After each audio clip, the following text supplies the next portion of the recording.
De l'autre côté, nous avons Héritier Ntambois pour les grandes lignes. Bienvenue à vous, Héritier. Merci beaucoup, Jean-David. Bonsoir à vous, messieurs et dames. Place à l'actualité à présent.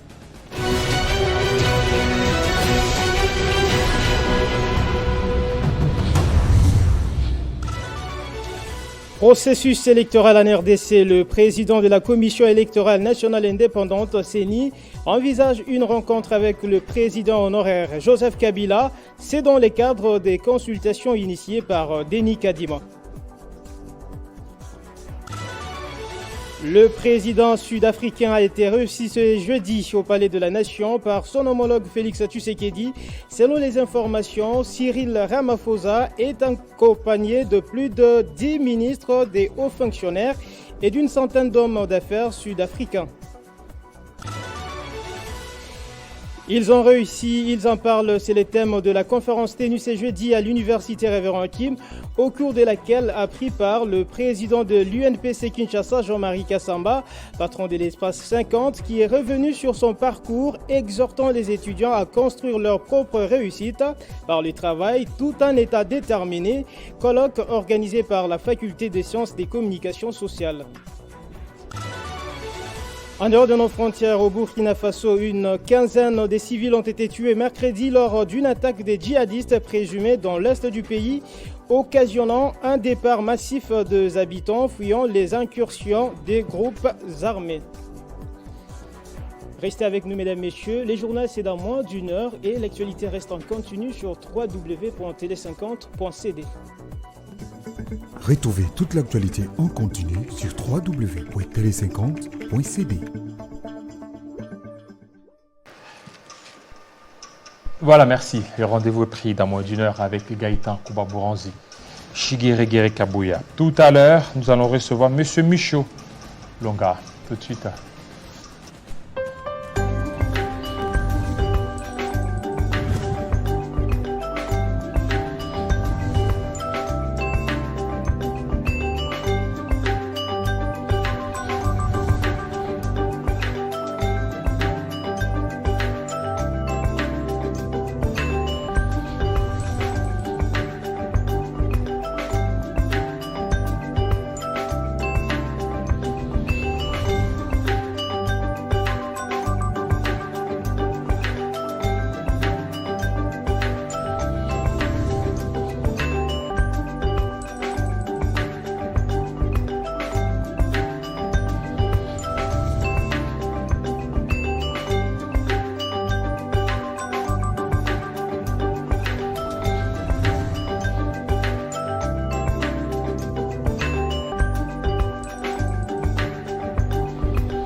Alors, ils ont été omis alors qu'ils ont rempli toutes les conditions pour être magistrats.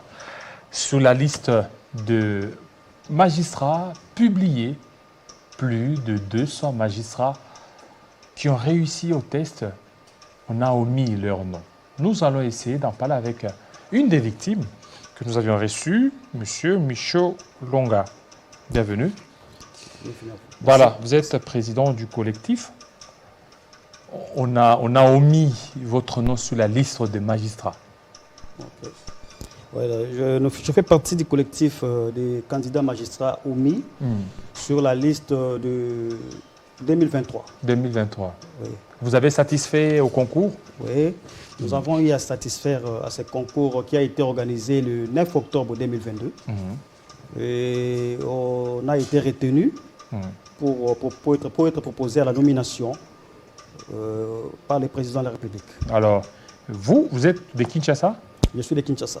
Il y a ceux qui sont venus d'ailleurs, ceux qui sont venus des autres provinces, et vous êtes constitué en collectif. Mais là, c'est quoi vos revendications? Vous voulez quoi?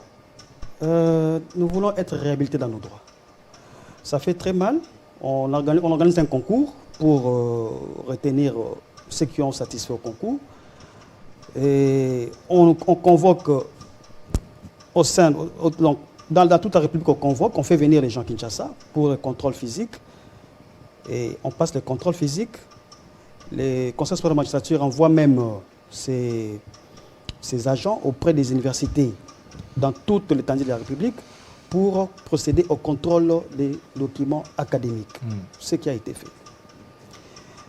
Curieusement, lors de la publication des ordonnances d'organisation judiciaire numéro 23071 et 23072 portant nomination des magistrats civils et militaires d'ici juin 2023, l'année en cours, nous serons surpris de voir nos noms être élagués de ces listes-là, alors que nous étions parmi les 2500 candidats à proposer à la nomination.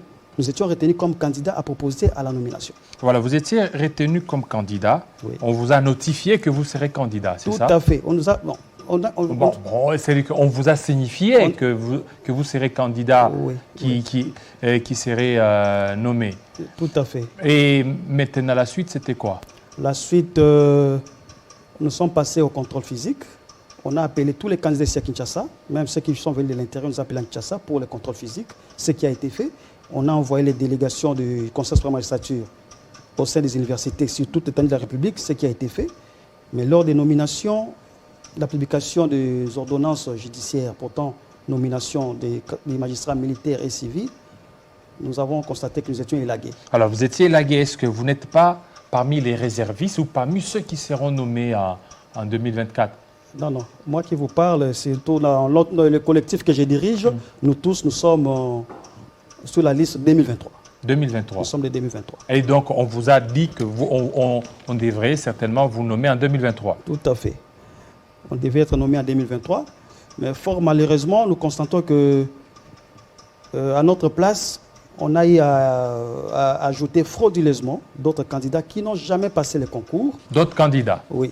Qui n'ont jamais? Une centaine de candidats qui n'ont jamais eu à passer le concours. Ce que nous déplorons. Et nous demandons à ce que nous soyons réhabilités dans nos droits, que nous soyons... Parce que j'ai vu la liste là des candidats. Oui.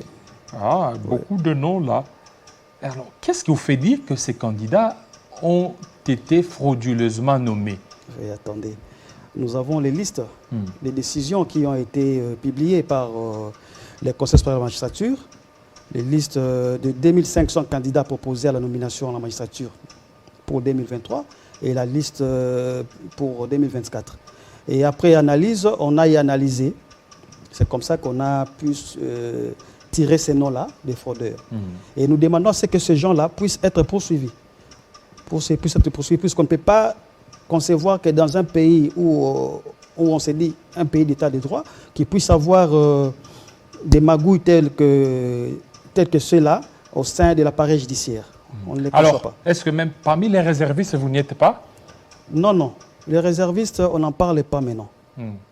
Nous, on a été retenus sur la liste de 2023.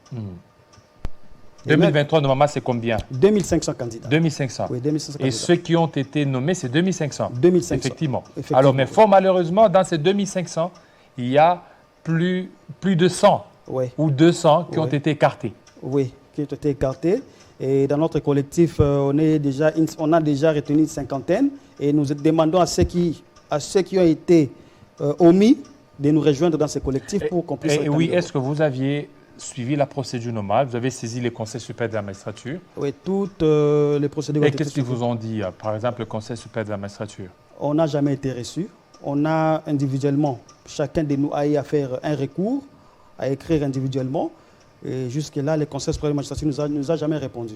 Et si nous venons aujourd'hui dans les médias, c'est pour que nous puissions faire entendre notre voix. Parce que déjà, le 15 de ce mois, la formation doit commencer. La formation des magistrats qui ont été nommés doit commencer. Et nous voulons faire entendre notre voix pour que nous puissions être réhabilités dans nos droits. Est-ce que le président de la République aussi, vous l'avez saisi? On l'a déjà saisi par un mémo. On a saisi le président de la République avec copie pour information les premiers ministres, le président du Sénat, le président de l'Assemblée nationale. Et partout où vous êtes passé, aucune suite? Partout où nous sommes passés, il n'y a aucune suite. C'est comme ça qu'on s'est dit, on saisit les médias pour que nous soyons entendus. Voilà. Alors, par rapport à votre démarche, vous avez constaté, il y a eu des noms qui ont été ajoutés. Tout à fait. Et ça a été ajouté frauduleusement. Tout à fait. Et maintenant, pour vous, vous demandez à ce que tous ceux qui leur nom se retrouvent frauduleusement soient sanctionnés. Oui, ils soient sanctionnés. D'abord, qu'on élègue ces noms-là. Tous ces noms-là doivent être nettoyés de ces ordonnances-là. Et qu'on poursuive non seulement ces gens-là qui sont sur ces listes, puis ils ne sont pas là par hasard. Il y a des gens qui ont facilité leur présence sur cette liste-là. Nous demandons que ces gens-là puissent être poursuivis. Nous ne comprenons pas comment des pères de famille qui sont venus de l'intérieur pour passer les contrôles physiques ici à Kinshasa, et qu'aujourd'hui qu'on puisse les omettre. Ils sont venus avec leurs propres frais. Ils ont payé les transports, les billets d'avion pour venir ici à Kinshasa pour les contrôles physiques. Et aujourd'hui, qu'on puisse les omettre au profit de ceux qui n'ont jamais passé les concours de recrutement pour la magistrature. Est-ce que vous aviez certainement répondu à tous les critères? Peut-être après nettoyage, ils ont vu qu'il y a certains d'entre vous qui n'ont pas satisfait, ou certains d'entre vous qui ont eu à présenter des documents frauduleux. Voilà pourquoi ils vous auraient écarté. Oui. Je disais tantôt que l'équipe du Conseil supérieur de la magistrature est descendue aux universités pour vérifier la véracité des documents que nous avions eu à présenter. Et il y avait aussi les critères d'âge. Concernant les critères d'âge, nous, on a eu à déposer les dossiers, nos candidatures, avant d'avoir atteint l'âge demandé. C'est que l'âge était de 40 ans. La plupart d'entre nous, nous avions moins de 40 ans lorsqu'on a eu à déposer nos dossiers. Et on a eu à nous convoquer pour savoir connaître l'année de dépôt de nos candidatures, chose qui a été faite. On a répondu favorablement à cette demande-là et nous étions sûrs d'être nommés incessamment. Curieusement, nous ne sommes pas nommés et voilà la raison de ma présence. Donc ce n'est pas les critères H peut-être qui fait défaut? Non, non. Déjà, si je vais vous faire... vous allez peut-être être étonné qu'il y a des gens qui ont plus de 50 ans qui sont nommés. Plus de 50 ans? Plus de 50 ans qui sont nommés. Et il y a même de ceux-là dans notre collectif qui ont 25 ans, 26 ans qui ne sont pas nommés. Allez-y comprendre quelque chose. Donc là, c'est compliqué. C'est compliqué. Alors, qu'est-ce que vous pouvez dire à ceux qui nous suivent? Parce que vous êtes nombreux, je vous ai reçus d'ailleurs. Oui. Il y a ceux qui viennent de Butembo, ceux qui viennent de Bukavu, qui continuent à peiner ici à Kinshasa, alors qui ont fait des pieds là où ils sont pour arriver ici à Télé 50. Alors, ils étaient nombreux. J'ai juste pris M. Michaud, lui qui est le président, pour le présenter. Un dernier mot pour ceux qui sont en train de suivre. Voilà. Donc, mon dernier mot, je l'adresserai au président de la République, chef de l'État. Nous implorons à ce qu'il puisse s'imprégner de ces dossiers pour nous réhabiliter dans nos droits. Nous ne savons pas comprendre comment on a organisé un concours, qu'on est satisfait avec ce concours-là, mais par après qu'on soit élagué comme ça, la raison ne nous est pas donnée. On a frappé à la porte du Conseil supérieur de la magistrature, mais on n'a jamais été reçu. On a écrit, on a fait des recours individuels, on a saisi même la présidence de la République par un mémo, mais aucune réponse. Nous demandons au chef de l'État qu'il puisse réellement s'imprégner de cette situation et nous réhabiliter dans nos droits.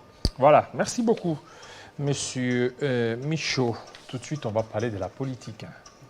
Merci.